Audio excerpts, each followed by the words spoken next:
Hi all. Today I am talking about a pteridophyte, Selaginella. The systematic position is class Lycopodiopsida, order Selaginellales, family Selaginellaceae, and the genus is Selaginella. Selaginella. Selaginella. The genus Selaginella is commonly known as club moss or spike moss. It is a large genus comprising about 700 species and is worldwide in distribution. Some species are found to grow in temperate regions, but a majority of them are found to occur in rainforest of tropical countries. The species of Selaginella is found to grow on ground, shaded and humid condition, and also found to grow on the shaded sides of hills. Some common members of the Selaginella are Selaginella rupestris. Some common members are Selaginella rupestris, Rupestris, Selaginella chrysocollus, Chrysocaulos, Selaginella megaphylla, Selaginella megaphylla, megaphylla. These are some common members under the genus Selaginella. Majority of the plant is prostrate, dorsiventral and creeping on the surface. You can see the plant body here. These are the some members of Selaginella. This is Selaginella monospora, and this is Selaginella crossiana, and this one is Selaginella effusa. The plant body is dorsiventral, prostrate and creeping on the ground.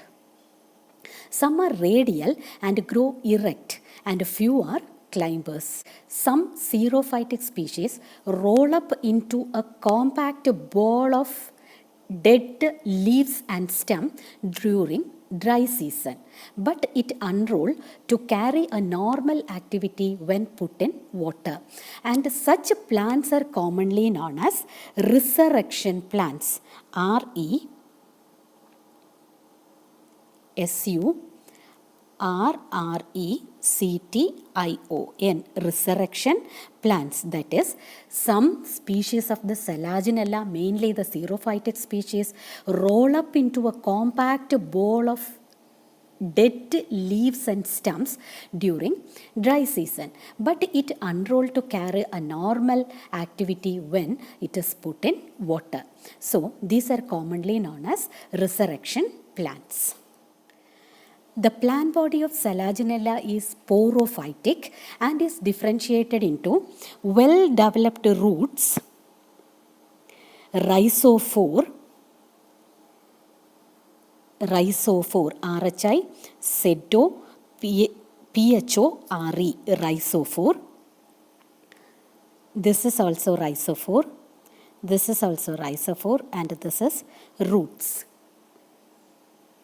leaves and a stem. Thus, the plant body is differentiated into root, rhizophore, stem and leaves. On the basis of general structure of the plant body, the genus Selaginella is divided into two subgenera. They are Heterophyllum and Homophyllum. In Heterophyllum, the plant is with a prostrate stem and short erect branches, and the leaves are dimorphic. Here you can see two kinds of leaves. This is the larger leaf, this is the larger leaf, and these are the smaller leaf. Thus, the Heterophyllum shows leaf dimorphism. That is the presence of larger leaf and smaller leaves. And the leaves are arranged in 4 rows. two rows of smaller leaf on the upper side and two lateral row of larger leaves. Then the second type, homophyllum. In the case of homophyllum, it includes the erect stem and spirally arranged leaves. See here, this is a homophyllum species, and it includes the spirally arranged leaves. Thus, based on the general structure of plant body, the Selaginella include two types of subgenera. They are homophyllum and heterophyllum. Now moving on to the structure of leaf, the leaves are sessile with a single unbranched vein. Here you can see this single unbranched vein. On the adaxial side, or the side facing towards the stem of the plant, each leaf carries a laminate outgrowth. See, this is the laminate outgrowth, and this laminate outgrowth is known as ligule, Ligule, ligule. It is a Latin word, ligula, meaning small tongue. A mature ligule is a tongue-shaped structure with a basal hemispherical region known as glossopodium. This region is known as glossopodium, Glossopodium, glossopodium. Glossopodium is a Greek word, glossa meaning tongue and podium meaning foot. And this glossopodium is made up of a group of large vacuolated cells. The terminal end of ligule is thin and single layered.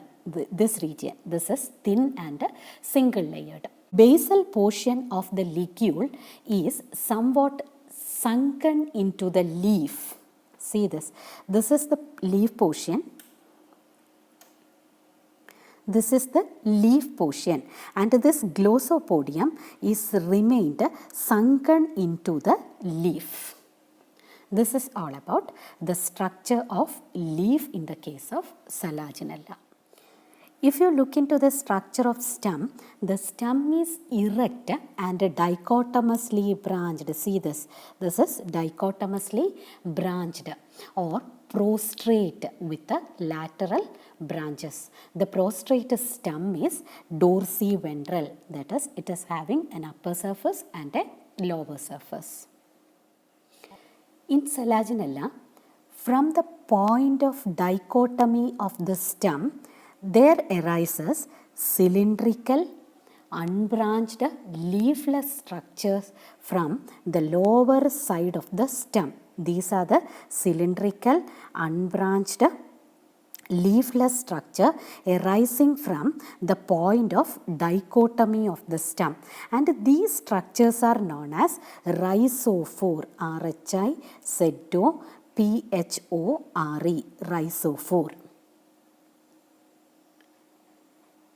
It has been interpreted by various scientists that these rhizophore are showing some similarity with the stem, some similarity with the root, or they are sui generis. Sui generis meaning of its own kind, and it is a Latin word. The similarities with the root are, these are positively geotropic, that is, it is growing down into the soil. See this, these are the rhizophores, and these rhizophores are growing down into the soil. They are considered as positively geotropic in nature. This is not carrying any kind of leaf, and the xylem is monarch, as in the case of root. So, some scientists considered that these are having similarities with the root, and some considered it as a stem because of its exogenous origin, absence of root cap and root hairs. and these are originating due to the activities of meristem present in between the two branches. So some scientists considered it as the stem and some considered it as sui generis. Sui generis, that is, it is a Latin word meaning of its own kind. This is not at all a root, not at all a stem. In Salaginella, the roots are ephemeral or short-lived, and these roots are arising from the tip of rhizophore. The root may arise from the point of dichotomous branching of the stem from a knot-like swelling present on the basal portion of the stem. The primary roots are short-lived and the adult root are adventitious. This is all about the morphological feature of the plant Salaginella. Now moving on to the internal structure of the stem. If you look into the anatomy of the stem, the mature stem is differentiated into outer epidermis, middle cortex and a centrally located stele. Here you can see single layered epidermis. See, this is the single layered epidermis, and the single layered epidermis carries compactly arranged cells with a thick covering of cuticle. Inner to the epidermis is the cortex. The cortex is parenchymatous. In some cases, 2 to 3 outer layers of the cortex is sclerenchymatous and is considered as the hypodermis. The cortex is with the parenchymatous cells which are arranged without intercellular spaces. Inner to the cortex, you can see a centrally located stele. See, this is the centrally located stele. Here you can see the stele is separated from the cortex through an air space. See, the stele is separated from the cortex through the air space, and these air spaces are traversed by cells called as trabeculae. These region, these are called as trabeculae. Trabeculae. Trabeculae. Trabeculae. Trabeculae. These are radially elongated endodermal cell and a characteristic feature of Salaginella. This is due to the rapid stretching of the innermost cortical cell in comparison with the stele, and it will result into the development of air spaces, and the stele appear to be suspended in air space with the help of trabeculae. These trabeculae are also considered as the endodermal cell because of the presence of Casparian thickening. The stele is a protostele and are exarch. The stele is surrounded by single layered pericycle. In many cases, the stele is monostelic, that is, you can see only one stele. Thus, this is known as monostelic, and this is seen in the case of Salaginella spinulosa. In some cases, the stele is distelic, that is, you can see two stele. See, this is one stele and this is the second one. So, this is known as distelic. In some cases, you can see more than two steles. Here you can see 1, 2 and 3. So, this condition is known as polystelic. Polystelic. Thus, in Salaginella, there is monostelic, distelic and polystelic species. And this is all about internal structure of the stem. Now, moving on to the internal structure of rhizophore and root. The rhizophore and root show similarities in the internal structure. The difference you can see here is the presence of root hairs. See, these are the root hairs in the case of root, and the root hairs are totally absent in the case of rhizophore. Here you cannot see any root hair, but on the roots you can see the root hairs. In both the cases, the outermost layer is the epidermis, single layered epidermis with a covering of cuticle. The epidermis carries compactly arranged parenchymatous cells. Inner to the epidermis is the cortex. Inner to the epidermis is the cortex. This much region is known as cortex. Here also in the case of root, you can see inner to the epidermis, the cortex. The cortex is made up of parenchymatous in both the cases, that is in rhizophore and as well as in the case of root, the cortex is made up of parenchymatous cells, and these parenchymatous cells are closely packed. The outer layers of the parenchymatous cell in both the cases is occupied by the sclerenchymatous hypodermis. Here also you can see the sclerenchymatous hypodermis. The cortex is delimited by the endodermis, single layered endodermis. The stele is protostelic. In both the case, the stele is protostelic. And the xylem is monarch. Xylem is monarch, that is single group of protoxylem and metaxylem. The xylem is monarch. In both the cases, the xylem is monarch. The xylem is surrounded by the phloem. So, the stele is a protostele.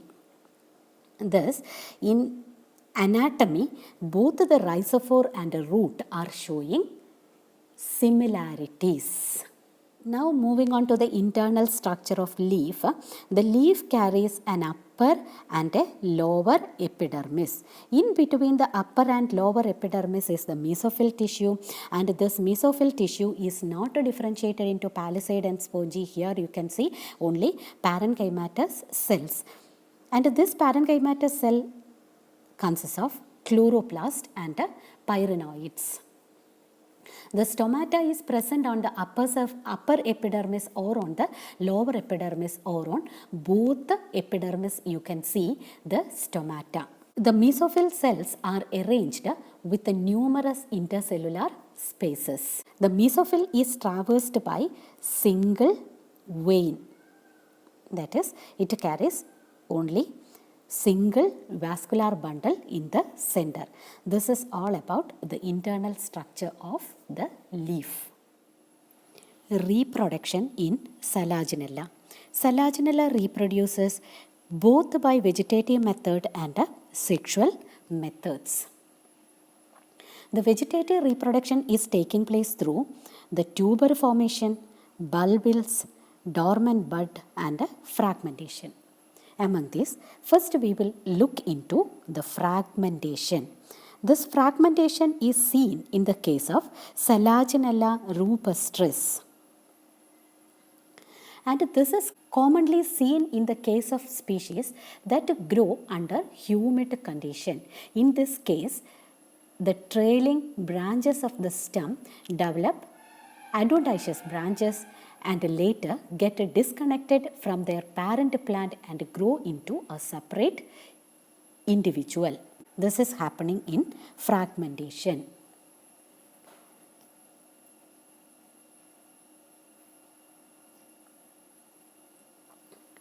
Now we will look into the tuber formation. Formation of tuber has been reported in Salaginella chrysocollus. The tubers carry rudimentary scales and appear towards the end of growing season at the tip of underground branches that arises from the base of the stem. During the unfavorable condition, the aerial part of the plant die and the tuber develops into a new plant. Now, the resting buds. or dormant bud. This resting bud or dormant bud formation is seen in the case of Selaginella chrysocolis. It is formed as a result of compact arrangement of leaves. These bud gives rhizophores that carries the roots at their tip. And these are getting fixed into the soil, and these resting buds survive the unfavorable condition when the rest of the plant dies. They are growing into new individual at the return of unfavorable condition. This is all about the vegetative reproduction in the case of Selaginella. Now, moving on to the sexual reproduction in Selaginella, the sexual reproduction is taking place through the spore formation. And these spores are produced in specialized reproductive organ called as strobilus or cone. Strobilus or cone. The spores are produced in strobilus or cone.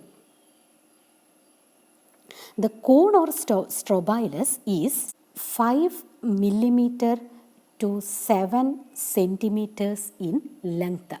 They are cylindrical and are produced at the apices of the main stem on the lateral branches. Here you can see the strobilus. These are the strobilus. See this. These are the strobilus. And these strobilus are produced at the tip of the branches.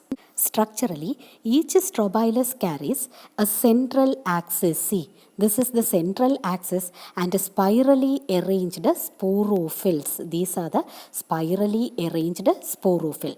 The sporophyll in turn carries the sporangium. These brown colored structures are called as the sporangium. Each sporophyll carry the sporangium.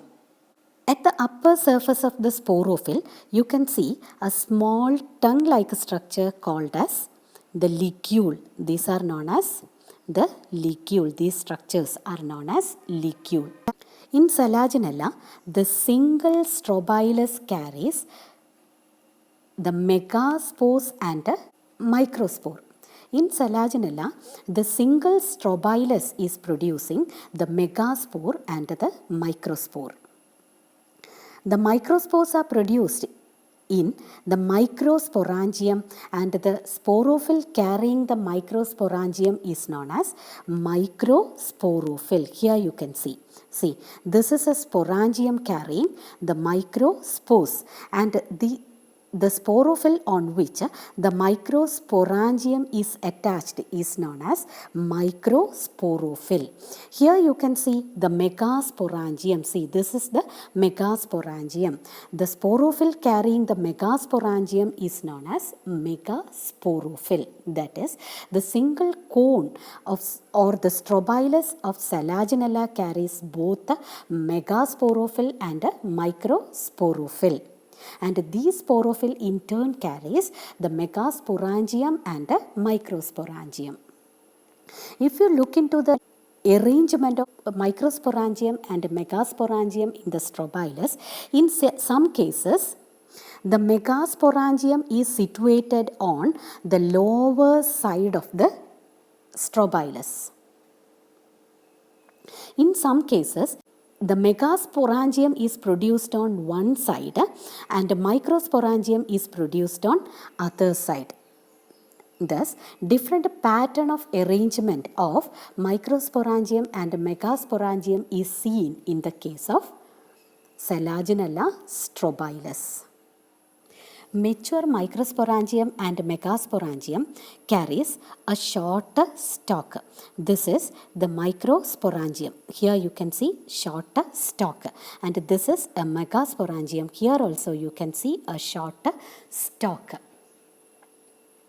And both the sporangia are covered by two-layered jacket. See this brown colored outer covering. This is two-layered jacket. In both the cases you can see the two-layered jacket. The microsporangia are slightly elongated in shape and are reddish to bright orange in color. The megasporangia are larger than the microsporangia and are frequently lobed. See, this is the microsporangia is elongated and the megasporangia is frequently lobed and are larger than the microsporangia. The microsporangia carries the microspores. See, these are the microspores. Microsporangia carries microspores and megasporangia carries the megaspores. This is all about the structure of the microsporangia and the megasporangia. The microspore and the megaspore represent the male and female gametophyte and they germinate inside the sporangium itself. Both the spores are haploid and they germinate to form endosporic gametophyte. The development of microspores and megaspore generally start when they are still inside their respective sporangia. That is, both the microspore and megaspore are starting their germination when they are present inside the sporangium itself.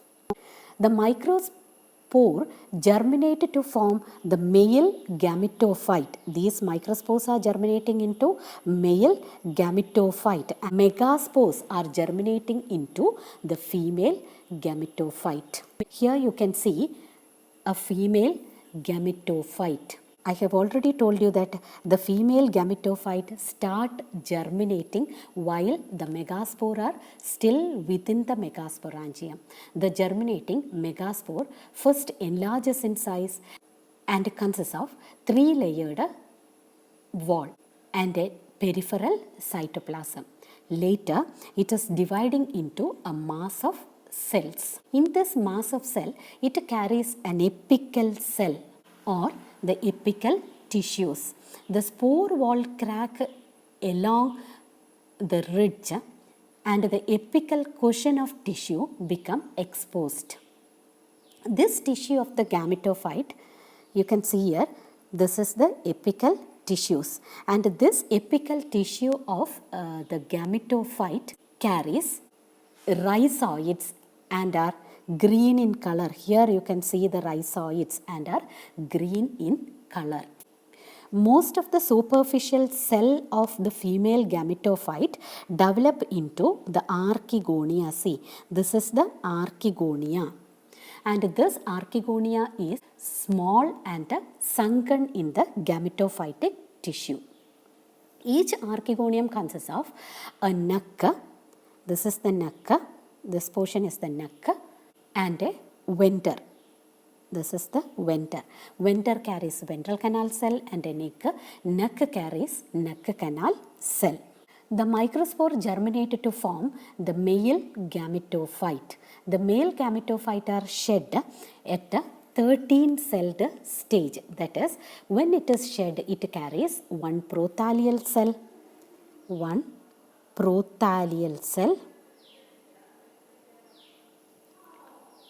8 jacket cell and 4 androgonial cell. 8 jacket cell and 4 androgonial cell. After shedding, the 4 primary androgonial cell undergo several division producing 128 to 258 androcytes. 128 to 256 androcytes. And these androcytes metamorphoses into biflagellate antherozooids. See, these are the antherozooids produced from the male gametophyte.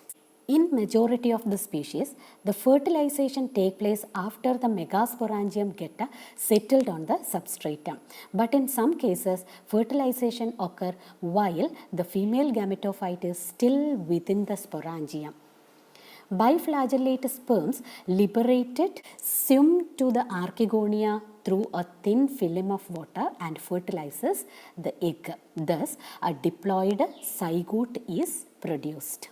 The zygote matures and develops into a young sporophyte.